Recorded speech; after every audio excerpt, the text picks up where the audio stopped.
Hi everyone, welcome to the channel. My name is Nick Cosgrove and I am back with this week's No Filter Q&A. This is the episode where I answer all questions related to diet, training, and supplementation I received over the past 7 days from our in-house clients, online clients, as well as a few of our online followers. Remember, if you have any questions related to your nutritional plan, workout program, supplements you are currently taking, not taking, or considering taking, please feel free to email me those questions at nick@foreverfitperformance.com, or you can DM me your questions on my Instagram at fitcosgrove_. All right, let's get started with this week's no filter Q&A with question number one. Nick, I've been a trainer for 2 years and feel like I'm constantly busy, but my income isn't growing. What's the biggest mistake you see trainers make when trying to build their business? Yeah, that's a really good question. Well, first off, good for you for being busy at 2 years in. A lot of trainers struggle to get clients even when they're 5 years into the game, right? I've always said that this is a very high burnout industry. There's a lot of trainers that I started with in this industry that no longer are even in the fitness industry. Never mind our trainers, don't even work out anymore. They've gone on to real estate, become hairdressers, went back to school. It's a very hard industry to break into, okay? Especially if you're an independent contractor, which it sounds like you are, right? As opposed to working for a big box commercial gym where they spoon feed you clients, you yourself have to go out there and market your services, and you have to get referrals from other clients. Is a lot of grinding, right? A lot of hustling to build your business as a trainer. But the problem I see with a lot of trainers, and I was guilty of this in my first few years of training, was that you have to remember, if you are only doing private training sessions, for example, you're only doing small group training sessions, another example, you're only doing partner training sessions, example, you're getting paid for your time you're spending on the floor. So when you break that down, what you've really done is you haven't really created a business. You've just created a job for yourself. Now, that's great if you love the job that you do. I mean, I love the job that I do. But if you really want to grow your business, you can't be working in your business. You have to be working on your business, right? So a lot of trainers, what they'll do is they'll hire contractors, which I've done. You can hire contractors to help you. So if you yourself are very busy, you can say to new clients, say, look, my roster right now is full, or I don't have the times that you want. However, I have a contractor who will give you the program or give you the workout that I'm going to design for you. And so you're not working with me, but you're going to work with a contractor who's following my program. And if you could also say, because you're not necessarily working with you, you're going to give them a little bit of a price reduction because they're working with someone else. Okay, so that's one option.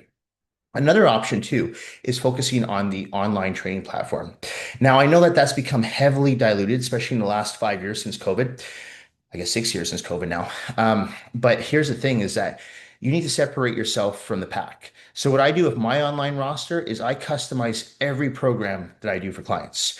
When my roster is full, if I can't take on more people, I just put up a post on social media and say, I can't take on any more people right now online. My roster will reopen in 2 or 3 weeks once I have more time to spend on the online portion. All right. And that's very important too, because if you're constantly just taking in business and you're only one person and you're designing all these programs, all these nutritional plans, training programs, supplement protocols, it can get very overwhelming and you're going to dilute your own service. And people are going to see that. And I know trainers that just hand out copy and paste training programs, nutritional plans. And you know what? If someone wants that, they can go to ChatGPT, right? Why are they paying you? So people pay me for my expertise. So I can give them a template of a nutritional plan, but the real coaching comes into how I make those revisions along the way so that they continue to progress with their body. Okay. They continue to progress with their results. They continue to progress with their performance in the gym. Okay. How they feel. So whenever I'm working with someone online, I always tell them the real coaching starts as soon as I give you that plan, and then we run with it and we make tweaks and revisions along the way. Because I can give the same two people the exact same plan, but how they're going to execute that plan is very different. And how I make those revisions, very different. Okay. So you have to create different revenue streams. So you can't just be thinking, oh, I'm going to make money while working in the gym. Like that's great, but there's only so many hours in a day. And even if you're working 10 hours a day and you're charging, $200 an hour, it's only $2,000 a day, which may sound like good money, but you're going to burn yourself out. So why not make that same $2,000 a day with spending maybe 6 hours on the floor and maybe throwing another 2 or 3 hours with online? Okay. Or having contractors that work with you. All right. So that you'll take less of the pie from that contractor doing a session, but you're still making passive income because you're not on the floor with that client. All right. So you have to kind of think like this. You can't have tunnel vision. Because, even to this day, I still see a lot of young trainers and they're burning themselves out. They'll be in the gym from 6 a.m. to 10 p.m. at night doing one-on-ones. And yeah, they're making pretty good money for sure. I mean, they're making, like I said, sometimes $2,000 a day, which is not bad money. But how long can you do that for? Right? You're not a machine. You can't work 7 days a week, 14 hours a day. Trust me, I tried doing it for years. I burnt myself out. So you're better to think, okay, how can I make passive income through this industry? And my recommendation to you, hire contractors, focus on the online platform, but don't allow your services to get diluted. All right. Don't just hand out copy and paste programs because people will see that, especially in today's climate. Okay. Anyone can go get a copy and paste program off ChatGPT. Easy. Okay. You have to let people know what separates you from an AI. Okay. And how you, as an experienced, knowledgeable trainer, can tweak and revise someone's nutritional plan or training program as you see fit when they've hit a plateau or they can't surpass an obstacle or they're dealing with a physical limitation, health injury, medical illness, whatever it may be. So you can find those tweaks and revisions based on your years of experience and knowledge. And that's going to allow you to help that person and separate you from the rest of the copy and paste generic garbage that's out there. All right, next question. Nick, do I really need to do cardio to lose body fat, or can I just lean? Sorry, or can I just get lean through weight training and proper nutrition? So this will depend on a few factors. One, how much body fat do you have to lose? So if I'm working with someone who, let's say I get a gentleman who comes to work with me and they're at 48% body fat. Now that's dangerously high, right? And I've had people come work with me, both male and female, who are over 40% body fat. Now, for these people, yes, just getting them into the gym, just moving, even if they're doing a very light weight workout, they're going to lose weight because for that person or those people, just to go up a flight of stairs, they have to exert so much energy. All right. So even giving someone what most people who are very fit would deem like a easy workout, even giving them that workout, that's going to allow them to get started on losing weight. All right. So they don't have to do too much too soon. And I always tell this to beginners. I'm like, look, we want to work out smarter, not harder. So if we can get the same results by spending 45 minutes in the gym 2 or 3 times a week, as opposed to 2 hours in the gym 7 days a week, why not do that? All right. Because if you go from 0 to 100 overnight, there's a good chance you're going to get injured. There's a good chance you're going to get burnt out. You're going to fry out your adrenal glands. So the best way to do it, start off slow and slowly start to increase your intensity, slowly start to increase your duration, slowly start to maybe add in more cardio, add in more sets, decrease your calories. All right. So I always start people off slowly, especially if they're beginners. Now, if you're more of an intermediate, and let's say, hey, you're coming to work with me, you've been off the gym for 3 or 4 months, but you do have a training background, be like, I'm a guy and right now I'm sitting there at 20% body fat and I want to bring that body fat down to about 10, 9%, then I would suggest to you that you do incorporate some cardio in addition to your resistance training and following a proper nutritional plan, because that's going to allow you to kickstart your fat loss process. Here's the thing though, once you get down to that 9 or 10%, you don't have to do crazy amounts of cardio. I mean, my cardio these days is just for my heart health, 20 minutes on the treadmill, a walk. That's it. I'm usually uploading my social media platform while I'm walking. But I don't need to do crazy amounts of cardio because I've been able to build quite a bit of muscle. And as I've talked about time and time again, the more muscle you have, the more calories you yourself are going to burn in a rested state. So you don't need to do hours of cardio. And that's why I tell people it's a mistake to rely on cardio to burn fat. It's a huge mistake. If you focus more on the resistance training and you focus more on the dietary nutrition, I'm not saying eliminate cardio, but if you just focus on those two, you're going to notice that you lose fat more efficiently and you're able to keep it off.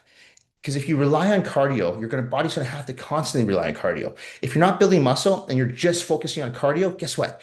Every time that you go into a caloric surplus, you're gonna put on weight unless you're doing that cardio. Whereas with weight training, once you've built that muscle, even if you take 2 or 3 weeks off from the gym, you're not gonna lose that muscle that quickly. So if you go on a 2 week vacation where you don't do any weights whatsoever, and you allow yourself to let loose on the diet a little bit, have a few drinks, you're not really going to put on any body fat. Trust me, I've had clients that do this all the time. They go on vacation for 2, 3 weeks, they come back, they look the exact same.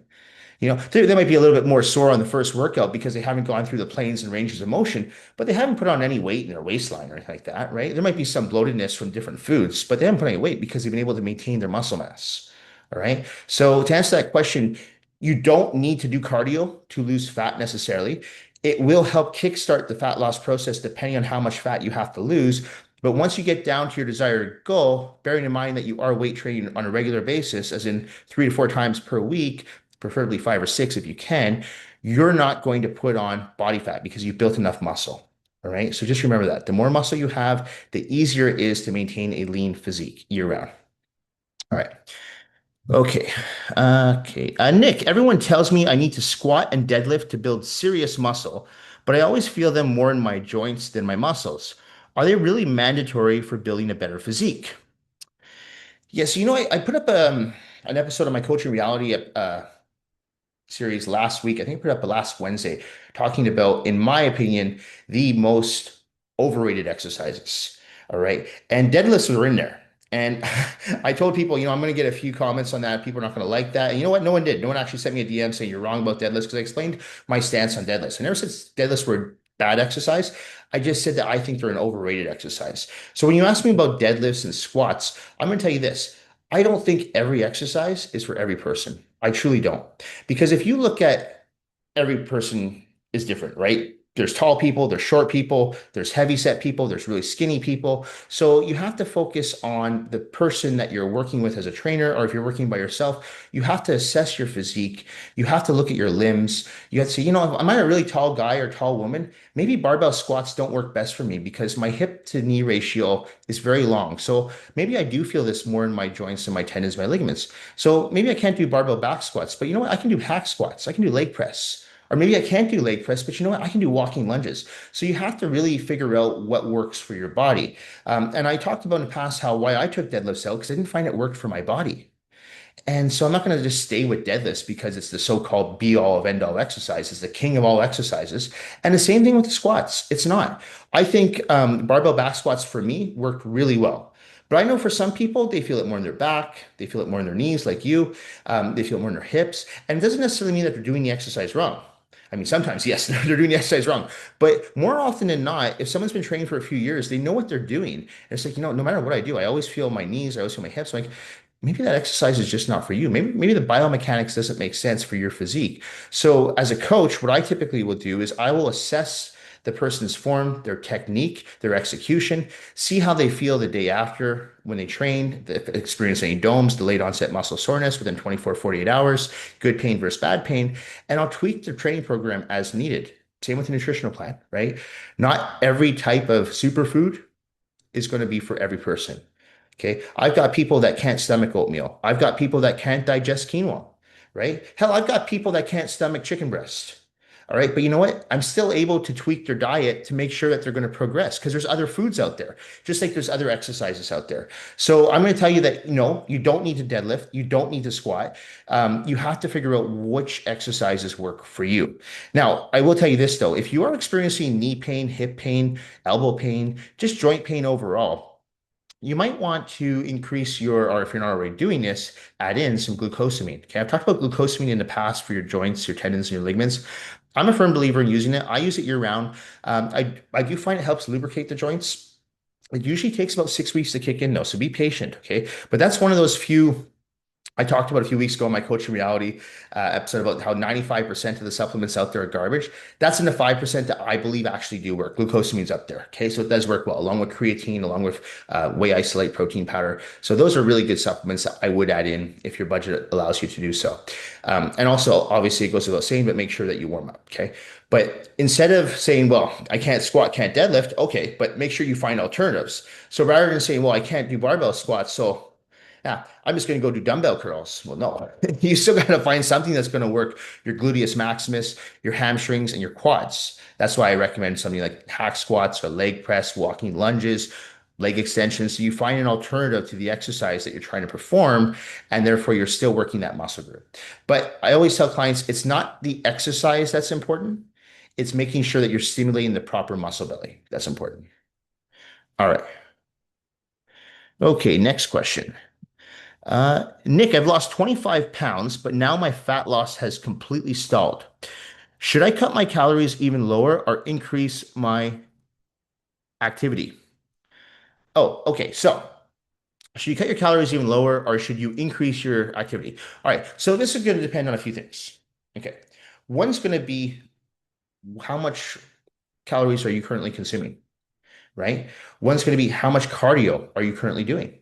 So I'd have to look at your diet. I'd have to look at your cardiovascular program because if you're already on a severe caloric reduction, right? Let's say you're, dieting on 1,800 calories a day, which in my opinion is very low, even if you're a 105-pound woman. Okay. I like to give my clients a lot of calories.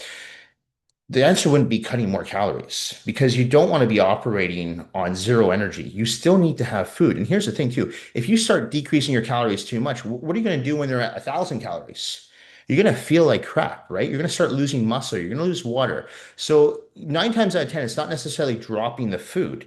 It could, in your case, be increasing your cardiovascular activity, your aerobic activity, maybe adding another weight training session to your regime, but maybe it's just increasing overall caloric exertion. All right. But to answer that question, I'd really have to dissect your diet. I'd have to dissect your training program and see, are you doing too much cardio? Maybe you're already doing 2 hours of cardio a day. Maybe you are consuming 3,000 calories a day. Well, okay. Well, in that case, maybe we cut down the cardio and then cut down the cardio and cut down the calories. Because sometimes people don't realize this, but if they're doing too much, like say they're doing too low calories, and you're doing too much cardio, your fat loss will stall as well. All right. So if you're someone who's doing, let's say, 3,000 calories, in that case, yeah, maybe I would just decrease your calories by 500 a day. See if that helps. Keep the cardio the same. Sometimes I'll decrease the cardio too, though, because sometimes your body's just in a state of stress and I need to relax the body again. So sometimes when I hit a plateau with somebody on their weight loss and I know they're doing the diet perfectly and I know they're in the gym 5, 6 days a week, I'm like, you know what? I want you to take 3 days off from the gym. No cardio, no weights. Keep following the diet the way it is. 9 times out of 10, it works. The body was distressed, just needs to relax. All right. So to answer that question, I can't really answer that question because I'd have to look at your diet and I'd have to look at your training program to give you a clear-cut answer. But if you are looking to work with an experienced coach, DM me, _, or email me at nick@foreverfitperformance.com. And I'm happy to work with you, happy to go over your diet and your training program with you and tell you where I see the red flags and what you need to focus on, maybe increasing or decreasing to get you back on track. All right. Okay. Uh, okay. Another trainer question. Okay. Nick, do you think it's better for a new trainer to work at a commercial gym first or try to go independent right away? Yeah, so I have mixed feelings on this. All right, so I've never worked for a commercial gym. I've always been an independent contractor. I talked about how I grew my business organically through referrals. I worked in nightclubs, I worked in restaurants, I offered free sessions, and that's really how I built my clientele base for the first 2 years. And then once I got busy enough, I was able to leave the restaurant and club industry and just focus on personal training. But that route is not for everyone. All right. Because, some people, like, I'm a fairly social person, so I can talk to people. I'm not trying to sell people, but I'm very good at talking to people in a workspace manner. And, if people say to me they want to talk about their health and their fitness, they see that I work out, they have a few questions. So that helps too, right? Because in this industry, your body is almost like your marketing tool too. And I'm not saying you have to be shredded year round, but you should look the part. Like you should look like you exercise. You should look like you're relatively fit. So that helps as well. But if you're someone who's a little shy, maybe you yourself are not, you're still fairly new to weight training, but now you become a personal trainer, so you don't really feel that confident in your physique, and you feel like, I don't know how to market myself. Then I go to the commercial route. The only thing you have to watch with the commercial route, and a lot of commercial gyms are known for doing this, is they run their trainers into the ground. And I've hired trainers in the past who have worked for big box gyms. I'm not going to name those gyms, but they're all pretty much the same. They'll have the trainers come in and they'll work them from 6 a.m. to, let's say, 9 a.m. And then they'll be a free block in the day and have them come back at 4 p.m. and work till like 8 or 9 p.m. So you really have no life because you're trying to attract that 9 to 5 crowd. Okay, so you're getting people before work and after work. So you have this big block in your day. And who wants to start work at 6 in the morning and finish again at 9, 10 o'clock at night? All right, so that's very difficult. So there's pros and cons to both.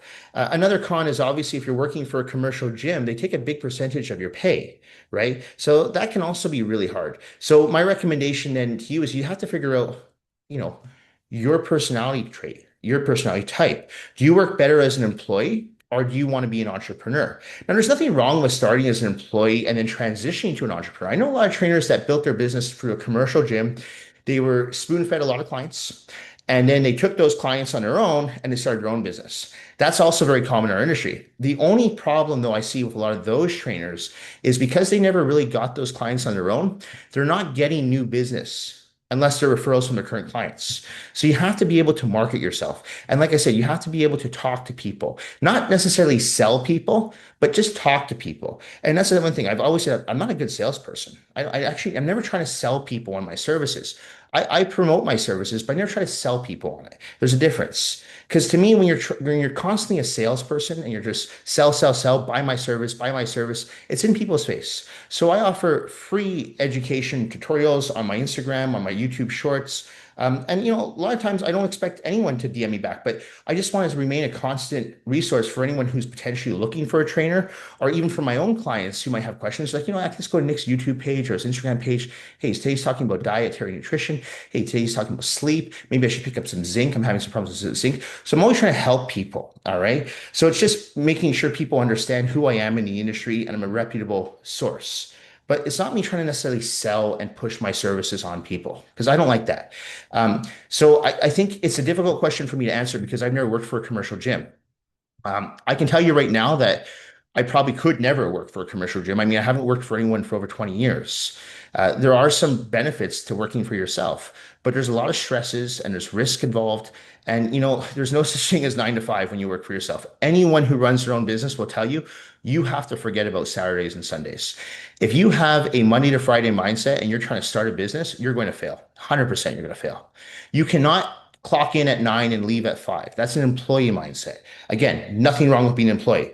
But if you want to grow a business, I answer emails at 11 o'clock at night. I'll work on a Sunday night at 8 o'clock, 9 o'clock at night. Okay. I'm also a workaholic, so I'm probably perfect to be an entrepreneur. But a lot of people who don't have that drive or don't have that same work ethic, work for a gym. There's nothing wrong with that. All right. It's safe. You're going to have steady income.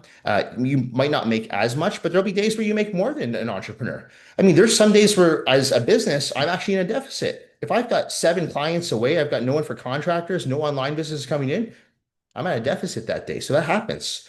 All right. So you just have to, I think, assess your personality trait and figure out, do you work better as an employee or do you work better as a contractor or, sorry, entrepreneur? And then you make that decision. All right. Okay, Nick, if your goal is purely muscle growth and aesthetics, what are the most overrated exercises that people spend way too much time doing? Yeah, I touched on this in my coaching reality episode last week, so I would definitely recommend go check that out because I talked about the 5 most overrated exercises, in my opinion, deadlifts being one of them, push-ups being one of them, burpees being one of them, all-train dumbbell curls being one of them. So I did talk about that. I talked about how flat barbell bench press, even though I do it, I think it's an overrated exercise. So I feel people tend to focus more on the exercises that are more glamorous, that you see people doing on TikTok or you see professional bodybuilders doing the so-called show muscles. So for guys, it's chest and arms, and they neglect the muscles that they don't see, the back, right, the legs. How many times do you see guys walking around with skinny little stick legs, but these great upper bodies? To me, it's always looked ridiculous. So rather than give you specific exercises, what I'm just going to say is this: focus on creating a symmetrical physique. Train all muscle groups equally. I don't care if you have one lagging muscle group and one strong muscle group. Train them equally.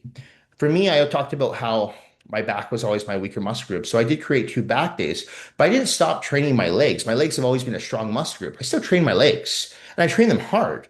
I mean, I'm still doing drop sets, supersets. I'm still squatting 315. Like I'm still training my legs like I was like I'm preparing for a show. I don't just take my foot off the gas. I'm like, well, my legs are pretty good. So you want to create that symmetrical physique. You can give more priority to your weaker muscle groups, but you still want to train everything evenly. All right. So it's not that I'm going to give you one specific exercise and say, don't do this, don't do that. I didn't even say that in my coaching reality episode. I say, if you like doing these exercises, do them. Just in my opinion, they're overrated exercises.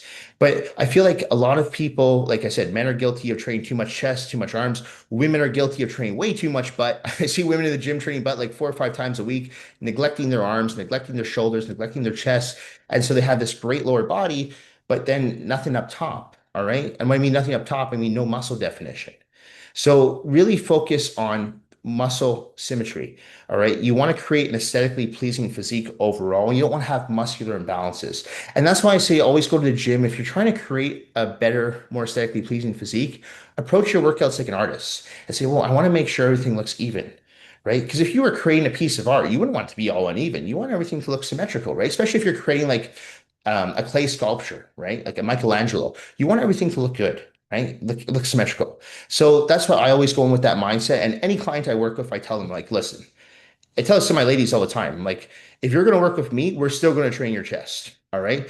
And that's important to me. If you're like, "No, I don't want to train my chest, I don't want to get too muscular."